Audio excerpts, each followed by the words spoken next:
In this vlog, I'll be covering some upcoming changes to the channel, what I've been working on, recommended viewing, and how I got scammed. The timings for each chapter are in the description box if you want to skip around to the bits that you're interested in. So channel updates. It's been about 5 weeks, I think, since I posted a video, and that's because the burnout monster got me. I'm not going to go into detail here because most people won't want to hear a YouTuber with a privileged job talking about how hard they're finding things, but if you do want to know more about what happened and what I did to get through it, I've actually written an article about it on my website, which I'll link to in the description box below. It's an article that I kind of wrote for myself to get my head straight, but then I thought this might benefit some people if they're feeling similar things. So feel free to check it out if you think it'll be useful. Anyway, what I do want to talk about here is how it's going to affect the channel, because while I took a break, I realized that I needed to change a few things about the content that I'm putting out. There's a project that I've been working on during taking a break, and I should probably clarify that the break was kind of from YouTube rather than woodworking. It's a pretty big one. It's a super king-sized bed frame, and I think it's likely to turn out to be the project that I am most proud of ever. And I now realise that that is mainly due to the fact that I allowed myself to take more time over it than I would normally. Usually what would have happened is I would have got about halfway through it, decided it was taking too long, and simplified the design of it so that I could get a video done quicker and stay on track with my upload schedule. The entirely self-imposed upload schedule, I might add. And when I look back at some of the work I've done over the years, I've realised that the quality of my work suffers for that reason. So from now on, there will be no weekly upload schedule. Instead, I'm going to focus more on quality and less on quantity and remove the time pressure. I'll probably still upload most weeks, and I'm going to stick to the 5 PM on Friday slot, but I'm not going to rush things or put pressure on myself to stick to a schedule anymore, especially when I'm working on a bigger, more time-consuming project. So sorry if that is disappointing to anyone, but I think in the long run, it will benefit the channel overall, and I know it's going to benefit my state of mind and help me to stay motivated. About 3 months ago, my friend Matt at Badger Workshop and myself launched a new podcast called Workshop Banter. We've now posted 4 episodes and a 5th is coming soon if it's not out already. And the feedback has been really good, and I think it's developing and improving really well. So I just wanted to say thanks to everyone who has listened and given us thoughts and ideas. It's available on all the usual podcast platforms, and it's also available in video form on YouTube. If you haven't checked it out yet, I'll leave links in the description box below if you want to give it a look or a listen. About 6 months ago, my channel partnered with a company called JellySmack, who have taken over running some of my Facebook and Instagram content so that I can focus more on YouTube. What they've been doing is basically re-editing some of my existing YouTube content into shorter format videos more suited to a Facebook audience and posting it to my page. And the results have been amazing. I had less than 10,000 followers after about 5 years of managing the page myself. That was before working with them. And now after 6 months of working with them, it now has over 250,000 followers, which is actually more followers than I have on YouTube after 6 years. One of the videos they uploaded to Facebook has over 7 million views, which again, I've never achieved on YouTube. I think my best performing video on YouTube is about 1.4 million views. Anyway, I don't really like Facebook as a platform, to be honest, so I'm happy to just let that page do its own thing. And it's been going so well that I've recently given them access to post videos to my Instagram page too. Just by the way, I still have access to my Facebook and Instagram pages. I still post to them myself occasionally, and I still read as many of the comments and messages as I can. And I really appreciate them all, obviously. I just can't always find the time to respond to everything. Recommended viewing. So this time I've got 2 channels that I've been really enjoying recently.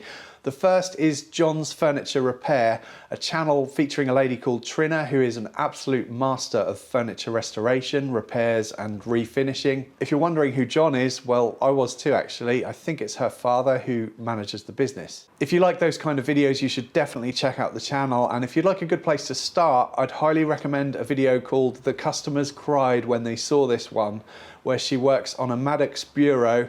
I think they call it a secretary in Canada, which is where the channel is based. Really incredible work, stripping it of paint and restoring it. It's the kind of project that you really need to see to believe. Anyway, links in the description box below. The second channel I'd like to recommend is called Bradshaw Joinery, based in the UK, and a good video to start would be the one where he repairs a rotten exterior door or gate, I'm not sure. but he does an amazing job on it and shares a lot of his knowledge and experience in the process. He also has a really nice workshop with some machines that will make most of us very jealous. He also did a project where he converted a shipping container into kind of like a storeroom type thing, and that was really interesting too. Excellent channel, check it out, links in the description box below.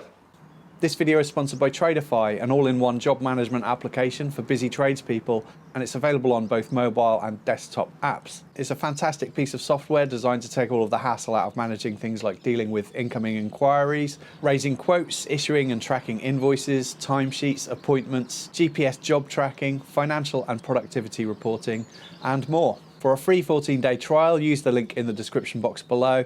And if you'd like to get 50% off Traderify for 3 months once that trial expires, you can use the promo code RAGANDBONE when you sign up. So now onto the story of how I got scammed.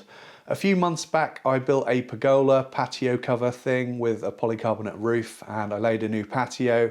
And at the end of the video, I asked people to guess the total price of the job in the comments section, and I'd send the winner some sort of small prize.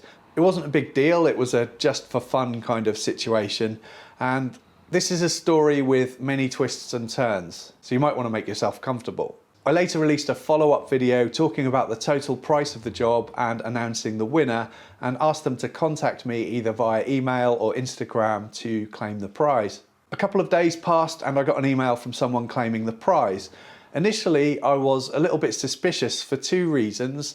One, they were based in the Netherlands, yet their profile picture was a Union Jack flag, so I had assumed that they were based in the UK, but I figured maybe they just like the UK, no big deal. And 2, I kind of sensed a difference in tone between the comment that was made on YouTube when the price was guessed, which was very pleasant and upbeat, and the email claiming the prize, which was none of those things. Anyway, I'm not totally stupid. I knew that basically anyone could email me claiming to be the winner, so naturally I wanted to validate that that person who sent me the email was the same person who had left me the comment.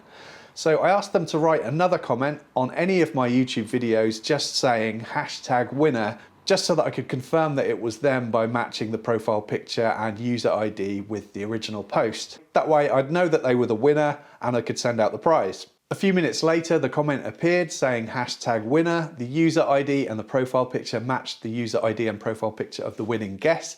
So as far as I was concerned, it was all confirmed, and I said I'd get the prizes shipped out. By the way, the prizes that I came up with was a set of my handmade oil wax finishes and a drill and impact driver set with batteries kindly supplied by ITS. So now for the first twist in the tale. If you've ever tried to send a package with lithium-ion batteries in, you'll know that it's difficult to find a courier that will carry them, and finding a courier to ship them internationally is even more problematic. There are lots of guidelines that need to be followed, lots of admin to be done, and the shipping costs are quite high. But as the winner was in the Netherlands, I needed to familiarise myself with the rules and regulations, find a courier that would carry the package, pay the shipping fees and get it all sorted. So that's what I did. By the way, the courier that I used was UPS. The package got collected and it was on its way, so job done, or so I thought. The second twist in the tale came a few days later. I got an email from UPS saying that there were additional import fees due on the package at a total cost of €85. Now, the value of the drill driver set from memory I think was about $69.99. It was one of ITS's sale items at the time. The value of a couple of pots of my wax is probably about £25, so essentially the import fees were roughly as expensive as the value of the items themselves. And there doesn't seem to be any rhyme or reason to import fees, as far as I know anyway. Sometimes you get charged, sometimes you don't, sometimes the costs are really high, sometimes they're not. It almost seems like you just need to send stuff and then find out later if it's going to be an issue or not.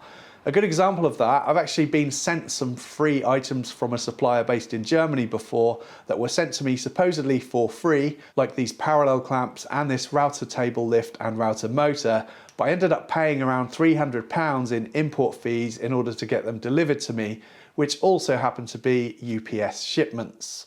Anyway, I figured that the right thing to do would be for me to foot the bill for these import fees as well, and as you can imagine at this point, I'm totally regretting doing this giveaway, as it's costing me a lot of money, more than the prize is even worth actually. But I got myself into this mess, it's not the winner's fault, so I just need to get it sorted.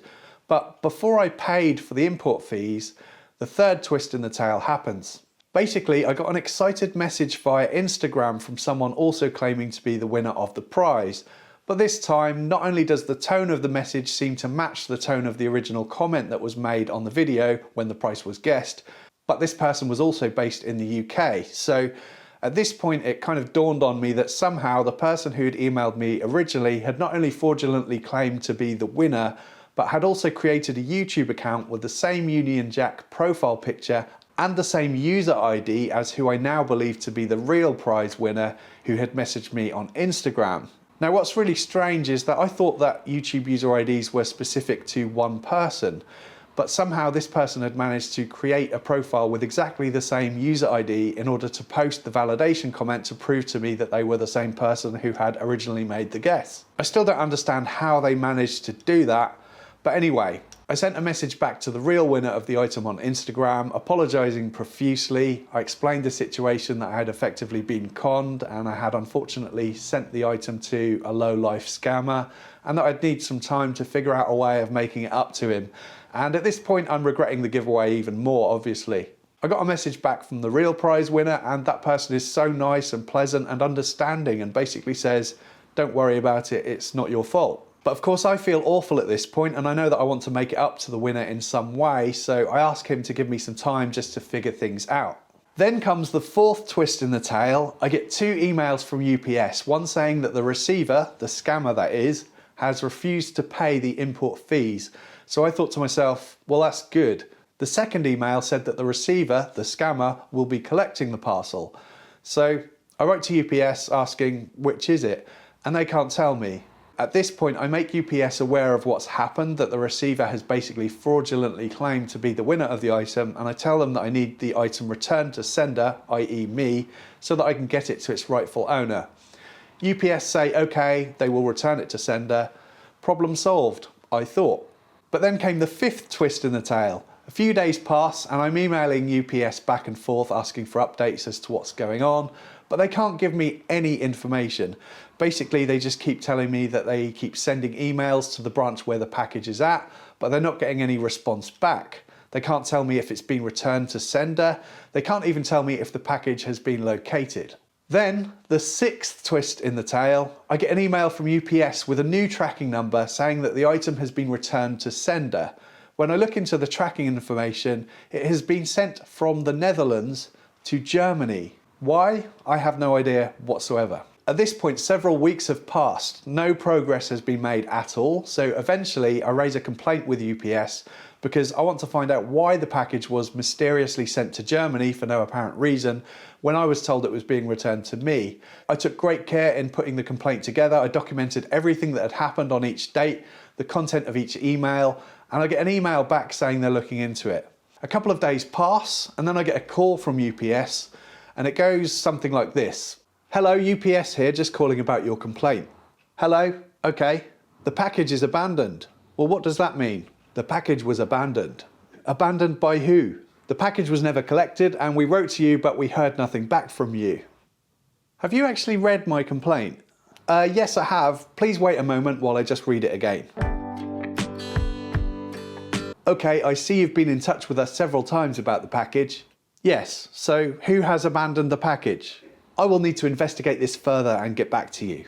Many more days pass and I get a few more phone calls from UPS who claim to be phoning to keep me updated with progress, but they just keep telling me that they are arranging for it to be returned to sender, but they also say that they haven't been able to locate the package. It's now been months of constant emails and phone calls, and I still am no further forward, so I haven't got a clue what's going on. And so what have we learnt from this story? Well, scammers are awful people. Import fees are ridiculous, and UPS are useless at handling packages and even worse at handling complaints. I won't be using their services again, and I'd suggest you don't either.